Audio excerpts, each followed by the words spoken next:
Hello everyone, I'm Dr. Christopher Olds from the Department of Political Science at Fort Hays State University, the forward-thinking, world-ready university based in Hays, Kansas.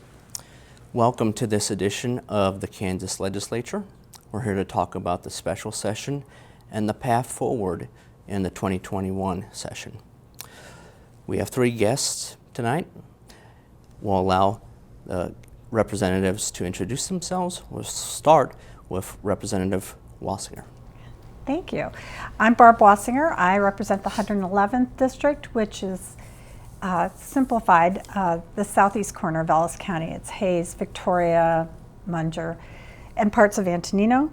I am on the Tax Committee, and this is the chair of the Tax Committee, so I see him every day. And we groan when you say, well, we're going to have to meet on Friday. But I'm on the Tax Committee, Financial Institutions and Pensions, which means banks, credit unions, farm credit, and CAPERS.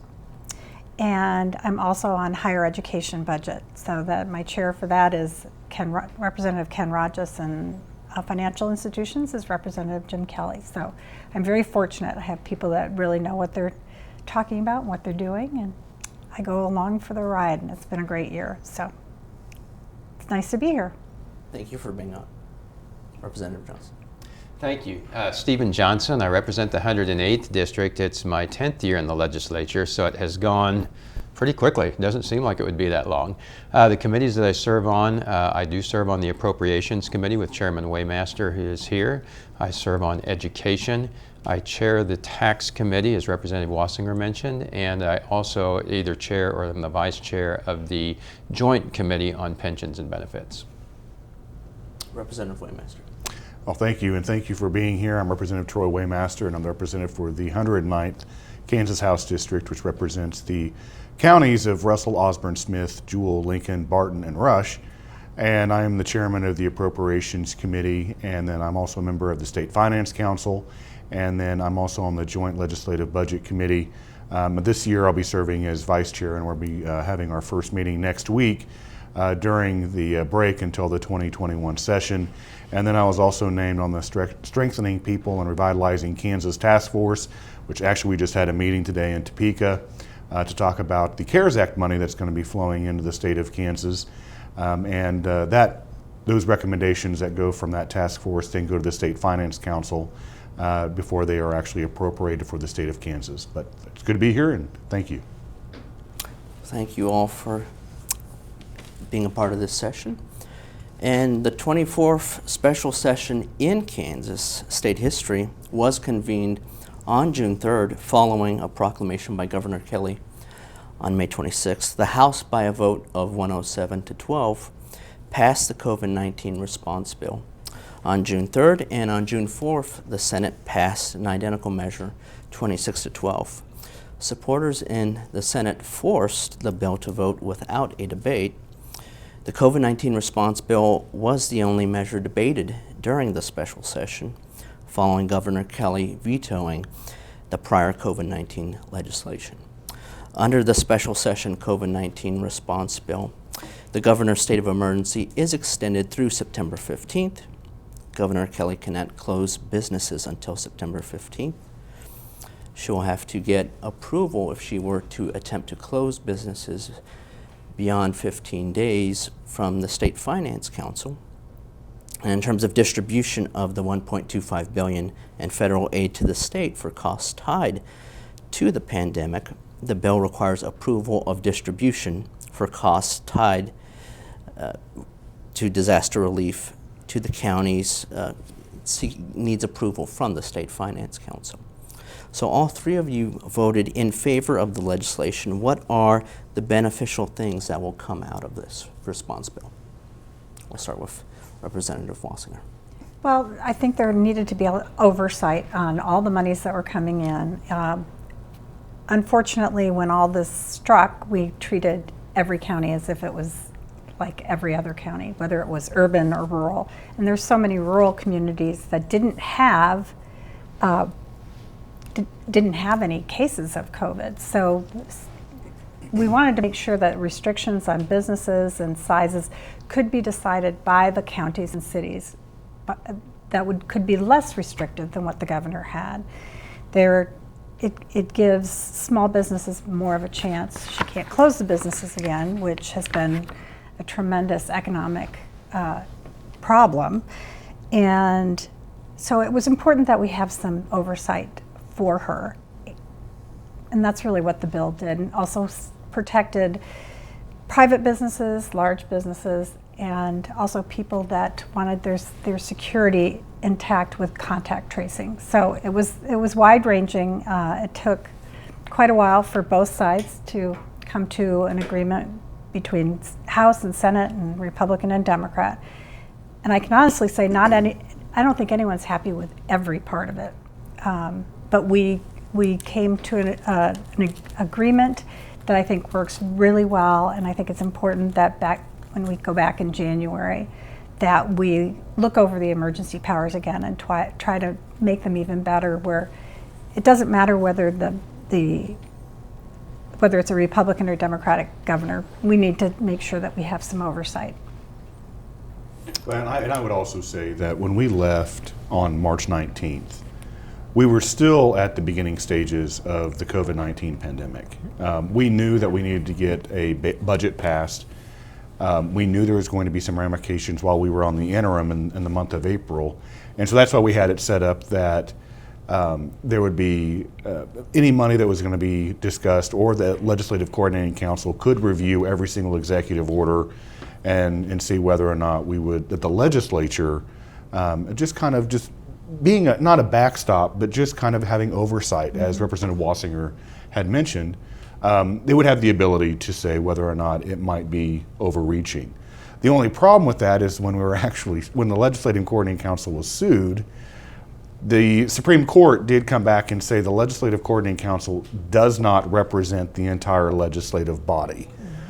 So that was the reason why that particular item in the first executive order was stricken down. So we had to come back and revisit it. There were some, obviously some things that Governor Kelly didn't like in the first one when we came back on sine die on May 21st. And so that's what precipitated the special session. And there was a compromise that was made between the leadership in the House and the Senate and the governor on how we move forward. I mean, we were all told and briefed that no amendments. If there's any amendments put on, the governor would veto it. We'd be there longer than we needed to be. And actually, the bill did pass clean through the House and the Senate and went to the governor. Representative Johnson. Yeah, it's unusual to pass clean without those changes, and several of us had different things that we were interested in and pursued, at least around the edges of the debate, if not in the debate, to say, could we do something different for nursing homes? Well, we could, but what does that do to the deal with the governor's office? Well, that deal is off. And several pursued things such as that to see what changes could be made that some of us like better. But the overall agreement, many had worked hard. Leadership, both parties, all chambers, and including the governor. And despite the length of debate, had I watched the debate in the House on the bill and seen the contentious statements that were made, I would have never told you it would pass with 107 votes. That's not what it sounded like as I watched that. But that's actually really pretty high agreement, not necessarily with every piece, but that this is what we need. And you outlined the key pieces that were in that bill, and it is the oversight, and the State Finance Council will work with the governor to make sure that that little over $1 billion is directed where it is best needed, to ratify that executive order so that the federal funds aren't in jeopardy. That was critical and needed to be nailed down. To make sure, as Representative Wasinger said, that the business closures would not continue. I think there was a sense that it is very different across the state, and the risks and the resources that we have in a Wyandotte County versus a Wallace County are very different. And how do we assess those risks that we're actually experiencing given the resources that we have in each place? And we think that the county is better able to do that for the businesses, for the sizes of gatherings, and all of those things. A couple other things that were useful: the liability protection was also there, where healthcare providers and businesses, if they follow the guidelines as stated, they would be immune from liability. Not immune from any liability that is there, but if in good faith they did all things that were laid out to do, that would protect them from the liability that could arise from the unknowns as we face the continuing risks of the pandemic. And then telemedicine is something we've used more in the rural areas, but introducing it not only rural, but across the state to keep healthcare providers and patients safe, and to provide access. Some key things in the regulations to allow everybody to do business. And it goes on, I forget where they're like 38 sections to the bill. 38 or 37. It's quite a few different sections that were there, and some of those were in multiple sections, but I think those were the key points. And since you mentioned it, the liability protections don't apply to nursing homes, and one of the concerns is that with the potential for lawsuits, that some of these nursing homes are going to face tough financial times, potentially even go bankrupt. Is this something that Kansans should be concerned about? Well, I think we all believe that it should be addressed, but the governor did not want that in the bill and would not sign it if we kept the rest homes, the nursing homes in there. You'd have to get her reasoning for that, but there are certainly a lot of us who wanted different things added to the bill, but we all came back to this is what was agreed on over probably 48 hours of nonstop negotiations between every party.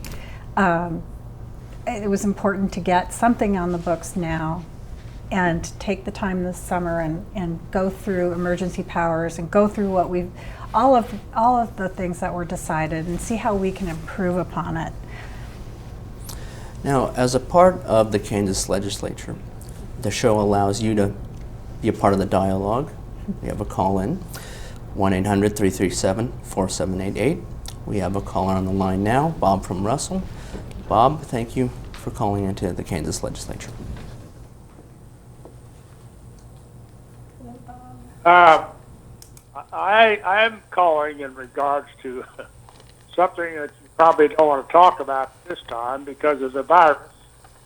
But is there ever a chance you could amend the Capers law to include cost of living increases?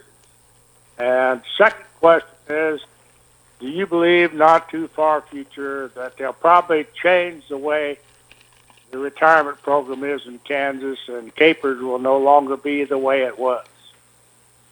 Thank you for taking my question. Thank you, Bob. Any of the representatives want to?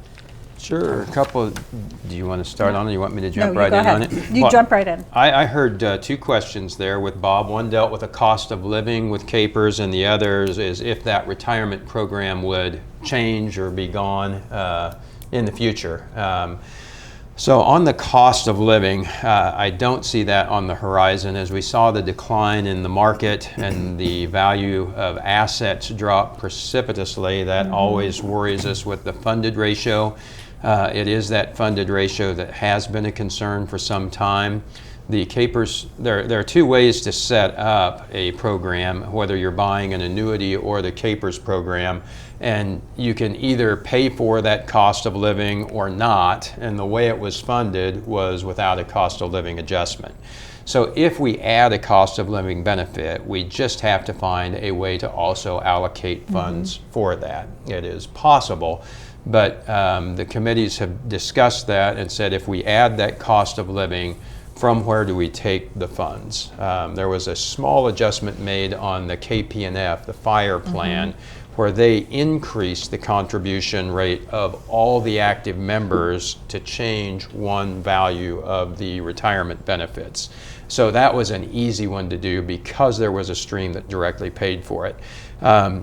Taking it out of the existing balance, as was done many times in the 90s and the early 2000s, does compound the unfunded piece, and the first focus has been making sure that benefit is secure not only for retirees today, but particularly for retirees in the future, and making sure that there's equity between what we put in and what each employee group takes out. Right now, our greatest benefit has been for our older employees. I'm in Tier 2 and I have a greater benefit than Tier 3. So Tier 3, and many of our retirees are in Tier 1, the first and original tier. Tier 3 is already a very different retirement program. It's no longer the capers that we know that guarantees a payment for life. It does set a balance that you can annuitize if you wish to have that payment for life, but the benefit is calculated to be about 2/3 of what the benefit would have been for an existing retiree. So again, a concern if I give yet more benefits to the earlier groups, I'm giving about 1/3 less to the current group. If I then tax and reduce benefits further for that group, it's trying to keep that all in balance. However, the good news is, given that benefits are guaranteed with the current retirees, those benefits are guaranteed. They are secure with the assets that are there. I don't see those changing. On the near horizon, I don't see a change to Tier 3 either. It already changed in 2015, and I think that that will continue to be the case for the foreseeable future. So thanks for the question. Representative Waymaster, do you have anything to add? I was going to say, Representative Johnson covered it very well, and he actually has great expertise in capers, so I really can't elaborate any more on what he had said. But I've spoken to Bob many times. I recognize the voice, and we've talked about the cost of living increase. And actually, that was an agenda item for a lot of capers beneficiaries this year. We received many emails in regards to requests for a cost of living increase. The only thing is that we have a different perspective than when we started the session in January. The budget has completely changed for the state of Kansas. When we started this session, this year we were having a $1 billion surplus, and now we're facing a $650 million deficit for fiscal year 2021. And there's a cost to the cost of living increase. There's been talk, I'm not saying this is what the legislature is going to enact, but there has been some discussion that the governor says in order to balance the budget, we may hold off on the capers payment because it is a pretty large line item in the state budget. So things have changed dramatically since we started in January to when we are now. And we'll just have to see exactly where things do pan out when we go back in January 2021 for the next legislative session. And I think it's important to underscore that they're guaranteed benefits. Yes. It is, capers by no means is bankrupt. Capers is alive and well. Capers could use certainly us to pay back some of the money that we borrowed from them, but it's a solid program. And in the meantime, we've been trying to take care of varying entities such as spouses of fallen officers and firefighters. So we have expanded somewhat the reach of capers due to the capers board coming and speaking to us. So it's a good program. It's much healthier than it was years past, and will continue to be. We just need to stay on top of it. But as Representative Waymaster said, we're coming up on a huge budget shortfall. We do have to figure out where the money is going to come from to pay for everything in full. And we have another caller to the Kansas Legislature. It's Rhonda from Wichita. Rhonda, hello, how are you? I'm well. Thank you for taking my call. I think it's a bit of a misnomer to say that the only measure that was considered during this last very short session, because now didn't the Senate vote not to confirm Justice as a Court of Appeals Justice, Mr. Carl Folsom? What was that all about? Well, what that had to do with Rhonda, and obviously the Senate is the one who confirms any type of appointment that's made by the governor. The House does not. So obviously, I'm sure all of us listened in on some of the hearings or saw what was going on in the Judiciary Committee. But it had to do, the reason why they did not confirm that particular appointee was due to previous interactions that he had or different clients that he had in regards to the past. That was the reason he was not confirmed. Yes, they did take up the confirmation, in the Senate. It didn't pass, but the only other measure that we did take up was the executive order. Well, Rhonda's question does speak to the politicized nature of the special session. It was a very good segue. Governor Kelly said in an interview with the Kansas City Star that the question of extending the state of emergency itself was, quote, just a power struggle. This would never have happened if I hadn't been a Democrat, unquote. What are your thoughts on Governor Kelly's assessment? Now, I know I'm speaking to an all-Republican panel, but nonetheless, was partisanship in Topeka a element within the special session? I think you need, when you talk about any legislative body, there isn't always some partisanship. In this case, I don't think it had anything to do with her being a Democrat. It had to do with qualifying the right person.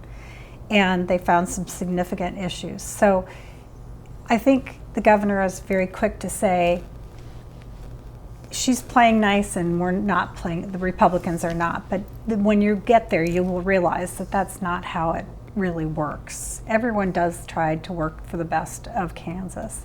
So yes, there's some partisanship, and I think it's wrong to expect there wouldn't be, because we're basically a two-party system. So I personally don't believe that it was any different whether it was a Republican governor or a Democratic governor. We really found the Senate really found something wrong with someone. Well, and I would just look at the past history that I've served in the 8 years in the legislature. I've served with 3 governors, Brownback, Collier, and now Kelly, and there are always altercations and concerns and issues between the legislature and the executive branch. And I've been in meetings when Brownback was office, where we had differences as far as the leadership in the House and the Senate with the governor. And so I wouldn't say it's a partisan issue. It's just you're going to have those differences between the executive and the legislature, because you might have the executive going down one path, the legislature wants to go down another, and you can't find a common ground regardless if you're Republican or Democrat. And like I said, I've experienced that dealing with all the 3 governors that I have in my 8 years. Representative Johnson. And I'd say this is one of the things where you can't throw mud without getting some on yourself. Yes. So there absolutely is partisan things going on so many issues, and sometimes it really is unnecessary. In this particular case, as she was, I think, speaking to the executive powers and what she would have under the pandemic, I think there was a genuine concern about a couple of things. And one is who controls the budget and the purse strings. And that does typically go to the legislature and the oversight. And while there are a lot of federal dollars, which tends to fall to the all funds budget, it is something that often there is some legislative oversight. And that was a desire that I did have to say, how can we, again, not wrest that control, but share that as we look at the different types of ways that we would allocate those funds. What some of the other things that we saw going on, and I think that was what she was referring to, but in terms of the closures, the differences in the counties, I think there really was a difference in how some folks across the state were ready to face the pandemic and the risks that were there. And I think that together we just needed to have that chance to have that council and figure out what will work best for the state. And I think that we got there with this last time through. I think to get back to the mud on both sides, the first time, and Representative Waymaster referenced the resolution that was passed at the end of the general session to say, hey, here's how we think we're going to handle this, because we really don't know. We have not been here before. And I would throw some back to say, I don't think it was wise for the governor to sue over that, in that was fairly delicately crafted. Yes, we agreed to a resolution because it was quicker and more direct. Putting it in statute would have put it to something that would have set that. We would not have been able to sue over that.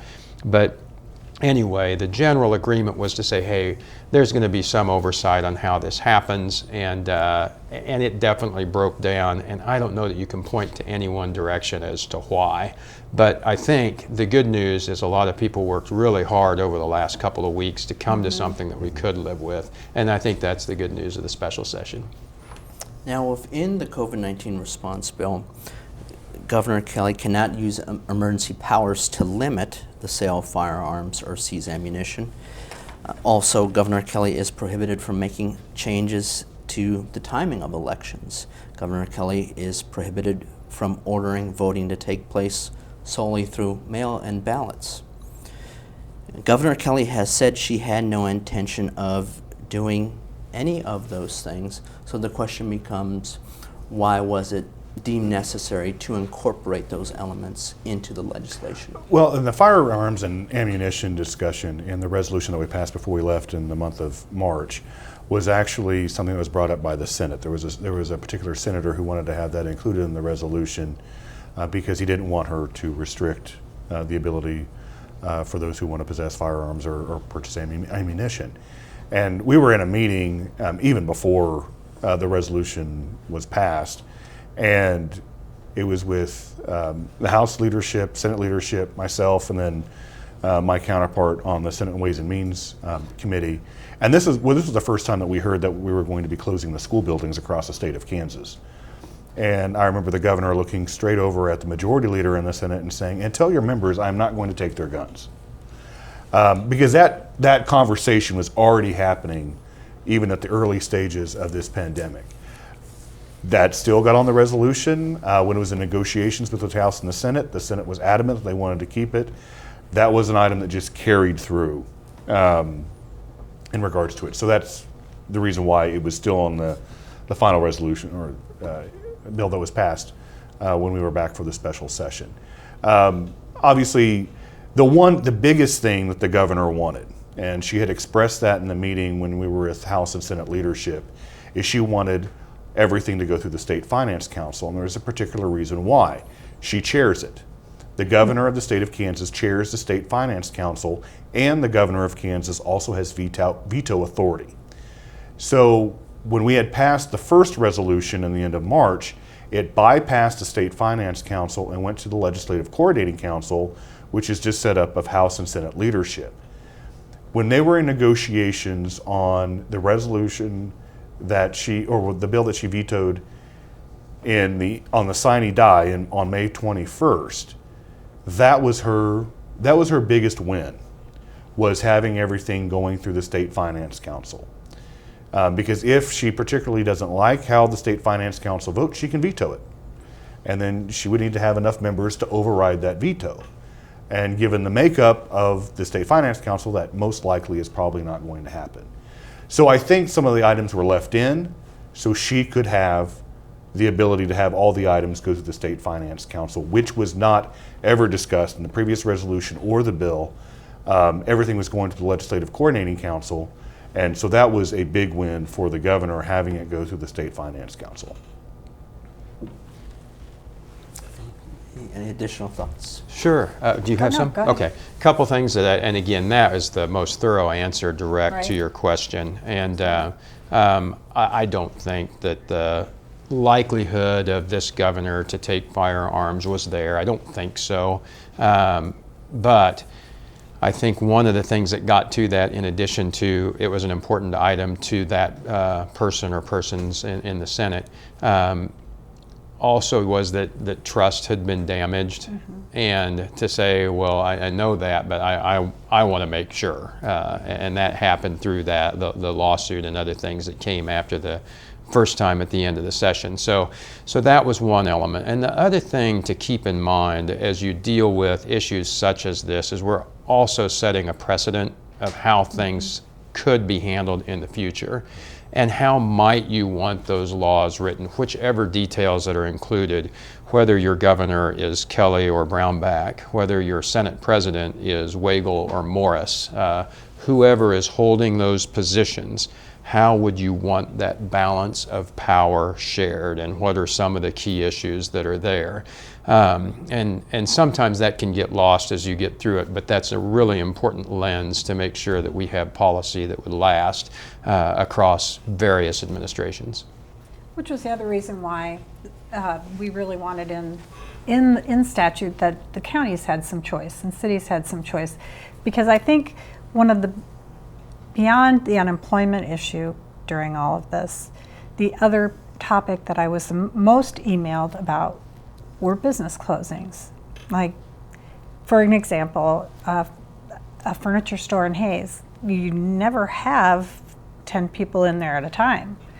And it's huge. So why were they forced to close? Why were some of these small town businesses that had very few people in them at any given time, why were they forced to close when they were being careful as well? So there was a feeling of winners and losers that we wanted to try to adjust and allow everyone to have some thought process in it and not have it just be one person making the decision. And I think that's true with any legislative body. That's why you have votes, and that's why you have a group of people, so you can come to the best choice, I believe, for the state of Kansas. And that's what I think we were really working for. And moving ahead, pressing on, the Leavenworth Times Editorial Advisory Board had a fairly blistering critique of the special session. It was published online June 7th. This is from the editorial board. Quote, "They didn't expand Medicaid. They didn't really address the crisis facing Kansans either, who are grappling with historic threats to their health and livelihoods. But they did reject a judicial nominee. Welcome to the special session of the Kansas Legislature. 2 days of backroom deal-making and wasted potential. It was an outcome that made everyone involved look smaller and left the people of our state the losers," unquote. Now, how would you respond to sentiments or viewpoints of that nature where some feel no one, the Kansas Legislature as an institutional body, or the governor, comes out of this looking like they address the problems or concerns of Kansans? Well, I would just probably say to that, I think the most blistering thing was sine die, not the special session. Some of the items that we were trying to get done on basically 1 day's time, which we carried over past midnight into 8 o'clock the next morning, being there for 24 hours just trying to get items that were not able to address, or we had decided to put them off until the end of session, but because we could not have the typical veto session, we tried to do it in 1 day. That was actually, I would say, not my best time in the legislature. The special sessions generally just deal with one issue. And that issue at hand was the executive order. And at times, and when we had the special session on the 50-50 law under Governor Brownback, we did confirmations of his appointees at that time as well. So because they didn't happen to confirm the appointee from Governor Kelly, I don't know if that has a reason behind some of the wording behind that editorial, but special sessions are just one issue, because if you open it up to other issues, it's a plethora of other issues coming forward that we were not able to address in the regular session. So in order to address that one particular issue, special sessions are designed just to address one issue, at least in the 3 that I've been a part of. We have never ventured off into other issues except for the one that we were actually called back from by the governor. And it really, there is a reason for that in trying to stay focused on the special session. And I think what I'm hearing in the frustration from that particular editorial is they're wanting Medicaid expansion and seeing that. We did debate it. What's that? We did debate it in the House. And we did. Not as an amendment. But yeah, not as a part of the final package. It did come up, the challenge when you have an issue such as that, and it's one that I have voted for and would have if it had come up. However, this is an agreement between all the parties, and you've got to make sure that you don't lose the main objective that is there. Right. And should we have taken that up? And I had entered a tax bill because I think that the internet tax issue was one that should have been addressed in some way for certainty for out-of-state sellers and small businesses. But it doesn't rise above that carefully crafted agreement that we had as a basis to work from. So if I bring up Medicaid expansion and I send Senate leadership off the deep end, I lose the whole thing. And now I'm there for weeks trying to accomplish the certainty that is necessary under the Emergency Powers Act to make sure that we don't put federal funds at risk because we have not ratified the governor's executive order. All of those things that were clearly the primary objective of the special session. There are many things that were there and were entered as bills to be considered in addition to that. But I would disagree with that particular editorial board in saying that those very important issues would have risen to the level to disrupt, derail, and possibly set a special session on a collision course to go many weeks to ever get back to the table. I mean, go ahead. Go ahead, Barbara. Sorry. There are so many things that we all wanted. Can we add the escrow payments for delinquent and non-delinquent taxes? Can we do, I mean, things that just seem like that would be an easy thing to do. But once you start to tip that apple cart, you lose just about everybody. So it was very carefully crafted. This is my first 2 years in the House, so I've been House First trained. special session. Yes, first special session. So all of it was for political junkies is very interesting to watch the machinations of everyone, whether it's the governor or the Senate or the House, and everyone coming together to this one, particularly with the end votes, is nothing short of amazing, truly. So we had a couple of amendments requested by Republicans, but the Democrats came up with all sorts of different things. So, you know, it's very fascinating to see how things work, and I think we ended up getting together pretty well. Like I said, not all of us are happy with what's going on, and we'd like to change things, tweak things, but I think the legislature will come back in January with great resolve to take care of those things and do what's best for Kansans. Adding foster care report cards, that's another good one. Fixing the tax code and different things in tax. I think it's going to be a very busy next session. And Representative Jim Ward of Wichita did want Medicaid expansion as an amendment to the COVID-19 response bill. It was blocked in terms of House rules regarding the germaneness of language. Now, in 2017, the Kansas Health Institute and the Kansas Legislative Research Department reported about 50,000 previously uninsured residents would be covered through Medicaid expansion. Given all that has come about with the COVID-19 pandemic, with more and more people in a vulnerable position economically, do you think we're going to see a bipartisan effort on Medicaid in the next session? Oh, we did this last session. Before we even convened in January, the majority leader of the Senate and the governor had crafted a plan together and actually, toured the state in regards to Medicaid expansion. I believe that they had the votes in the Senate in order to pass that. And that was one of the things that was agreed upon during the 2019 legislative session, because the budget had been stalled for about 3 days because the supporters of Medicaid expansion on both sides of the aisle had said they would not vote in favor of the budget, which is the last thing that we have to pass before the legislative session can convene, unless there was a discussion of Medicaid expansion on the Senate side. And that was an agreement that was made with the majority leader of the Senate.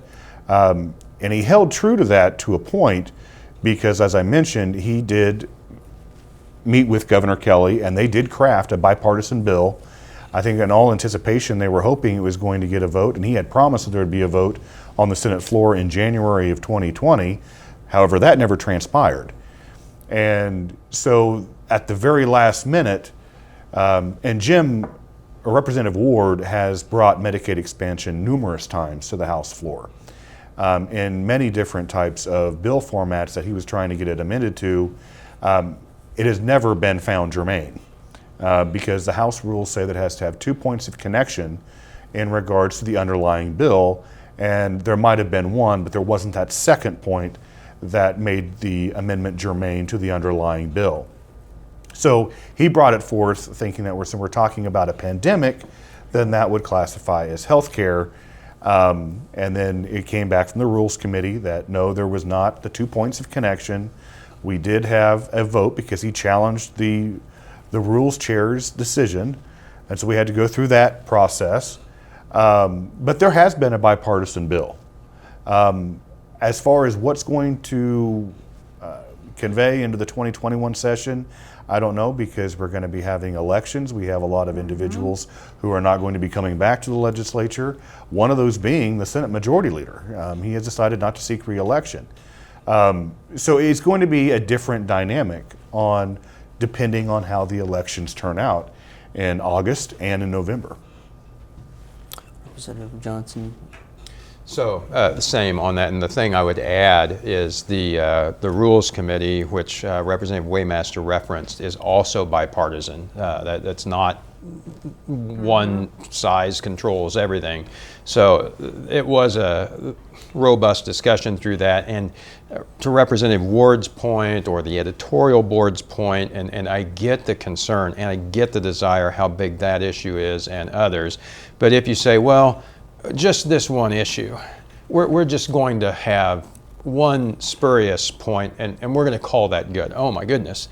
Now everything is relevant. You've opened a All can of of those things, right, because the tax piece is relevant, because there are property tax delays that were also part of the veto, which is related to the pandemic.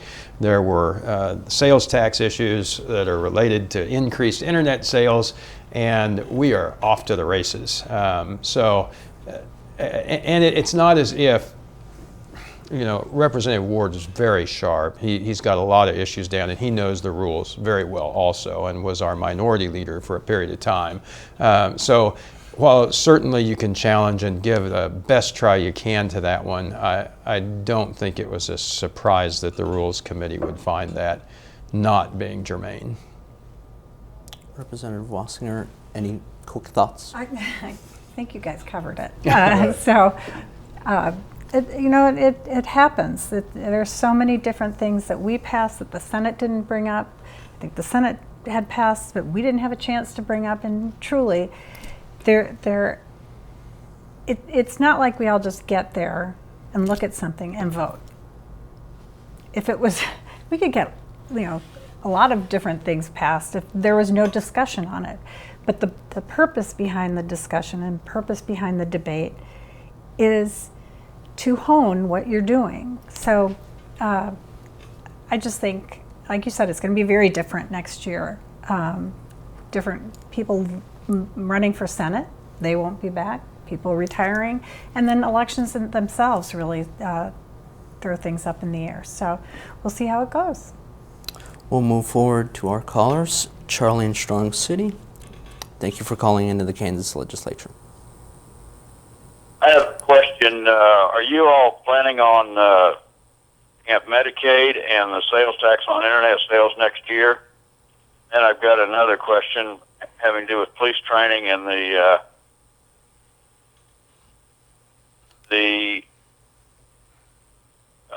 issues that we're seeing now on national riots and that kind of thing.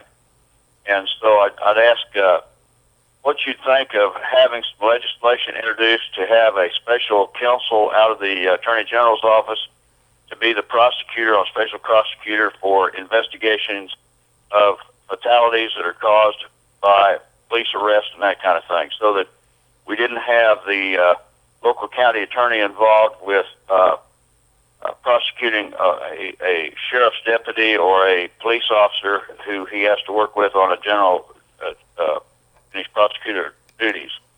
So I'm asking if you would be in favor of having a special prosecutor out of the Attorney General's office and a special investigators to investigate those cases. Now, we just had two representatives right before we left discuss one in front of us. One is a law enforcement officer. The other is Representative Barbara Ballard, who's a woman of color, and they spoke so beautifully about everything that's going on. It is not the legislature's job, I shouldn't say not duty, but job to micromanage law enforcement throughout the state. And for the most part, just like with this police officer, clearly he made some very poor choices and was kind of a bad apple, if you ask me. And they're going to be that. They're going to be legislators who aren't there to do things for Kansas. They're there to make themselves look better or go farther in their careers. We all just need to get together and remember that every person is a person of worth, every human, and that will make a huge difference. And I think the majority of police officers are horrified by what happened. I don't think anyone's celebrating how this happened, and I appreciate we had a lot of protesters in Hayes, which is in Ellis County, and they were wonderful. They showed what they were thinking. I waved to them because I appreciate that's what the amazing part about America is. You have the freedom of speech and the right to get together and be angry about things, and it changes things when people do that. When they go out and riot and ruin other people's property, that I think is really inappropriate. So I think that Eric Smith and Barbara Ballard put it very, very well, and Barbara put it very simply, but it's true. Do unto others as you would have them do unto you. And if we all just did that and remembered what we were taught when we were little in Bible school and churches, that I think the whole world would be a better place. We'll press forward with another caller, Deborah from Anthony. Welcome to the Kansas Legislature. Yes, thank you. And I think everyone needs to be commended for all the work they've done for the past few months, irregardless of criticism. If you were in your shoes, if they were in your shoes, rather, they would think differently. But my question is, the federal tax code will allow for 2020 estimated tax payments that are due April 15th and June 15th are now due on July 15th, but I saw where the state of Kansas has not changed their estimated tax due dates for 2020 from 4/15 and 6/15 to 7/15. Is there any chance of getting that done so that people are not penalized for not getting their first and second quarter estimated tax payments made? Tax chair. Yes. I was going to say Representative Johnson. Yes. So thanks for the question, Deborah. And unfortunately, there is not. One of the things that was lost was the chance to delay those payments as it was wrapped with other things on property tax, et cetera. But that did not change. And so if you've got estimated payments due on June 15th, it will not delay to July. So, and there's not a chance for us to do it. It is one we can follow up with, and I will with the Department of Revenue to see if there's anything that they can issue in terms of additional guidance or flexibility. And I'll try and follow up. If we have a number, I'll try and give a call later if there's a way that we can do that directly through the Department of Revenue. So. Well, that was one of the bills that the governor vetoed. Yes, it was. And she said it was too costly for the state to allow citizens to put off their tax payments and things like that. So the discussion is not so much with us, it is with the governor in that sense, because she did veto that bill, as well as the banking bill, which used idle funds to give small business loans up to $250,000. And also created a report card for foster children, whom all of which she said before were important to her. So she then vetoed them, and we did not get to them again. I'm saying the only action that probably could be taken is if the governor does exhibit and make another executive order that has to be approved by the State Finance Council. I mean, that's an avenue. That is. But I don't know if, given the comments that have been made in the past, if that would actually happen. And we have another caller to the Kansas Legislature, Dean from Hoisington. Dean, welcome to the Kansas Legislature. Thank you. Appreciate all the work that the representatives do for us back in Topeka. I've been a long-time school board member, and this is probably one of the most challenging times for developing a budget between the COVID response and then the uncertainty about the state finance situation. When do you think we can start looking at seeing if there will be cuts or how we can deal with the education portion of the state budget? Well, Chris, if I could take that one, because actually that's something that we covered today at our meeting in Topeka with, as I mentioned, I'm a member of the Spark Task Force. And there were 4 basic silos or different areas that we focused on, one of those being education. Not only K through 12 education, but also higher education as well. And so what we're looking at, and by the federal guidelines that was passed by the legislation and was passed by Congress and signed by President Trump, we have to allocate those funds by December 30th of 2020. If we do not allocate any of those funds, then it goes back to the federal government. So right now where we're sitting at in regards to the CARES Act money that the state of Kansas received is a total of about $1.2 billion. Now about $116 million of that went to Johnson County, $99 million of that went to Sedgwick County, which basically leaves about a little over $1 billion for the state of Kansas. Now, the executive committee for the Spark Committee authorized last week $400 million to go out to the other 103 counties throughout the state of Kansas who did not receive money because their population was not over 500,000.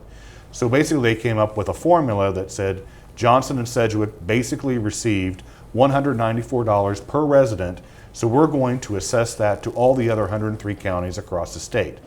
That then leaves the task force with $600 million on how we're going to disperse those funds. I mentioned before there are 4 different silos, and that's education, economic development, infrastructure, and healthcare. And so we broke out into workstations today and actually discussed what we're going to do for K through 12 education. And if there is a second wave that comes this fall, how we prepare our K through 12 education districts to basically go back to an online learning format or distance learning, whatever the case may be, so we can prepare the school districts and not have the brash change that we had when the announcement of the school buildings that were going to be closed. So we're still working on that. We're actually having our next meeting on June 22nd. Today was just kind of, I don't want to say a brainstorming session, but it was just kind of a different thoughts from everybody coming together and seeing exactly what we can do to, the one thing that we can't do with the CARES Act money, and I think this is very important, so that's why I want to preface it, is it cannot backfill a shortfall within a budget, either that be for the state, county, city, or school district. So the money has to be directed for COVID-19 related expenses. So if we can make the correlation that if there is a second wave coming in the state of Kansas in the fall, then that money can be used to prepare our school districts in order if that second wave does happen to occur. Now, Representative Waymaster, one of the things that I just want to ask real quickly, because you mentioned that the $1.25 million from the CARES Act can't cover the budget shortfall. Correct. Why is the Kansas legislature giving such broad power over spending over the next few months, given that a lot of the COVID-19 response bill seems to serve as a check or limit the boundaries of power and authority that Governor Kelly has, because until January, Governor Kelly is going to be pretty much responsible for making cuts. Well, that's the thing. we're looking at a $650 million deficit in fiscal year 2021. And this money cannot be used to backfill that deficit. In fiscal year 2020, we're still sitting at about $220 million to the positive. We have a surplus. But when you factor everything from the tax revenue estimates that came out in April, that is what's making the deficit in fiscal year 2021. So the money that is coming in from the federal government cannot be used to backfill the deficit situation with the state general fund. We have to use that money, and it has to actually be characterized as COVID-19 related. So if there's any county or city, school district entity that we do administer the funds to, it has to be directed for a COVID-19 related item.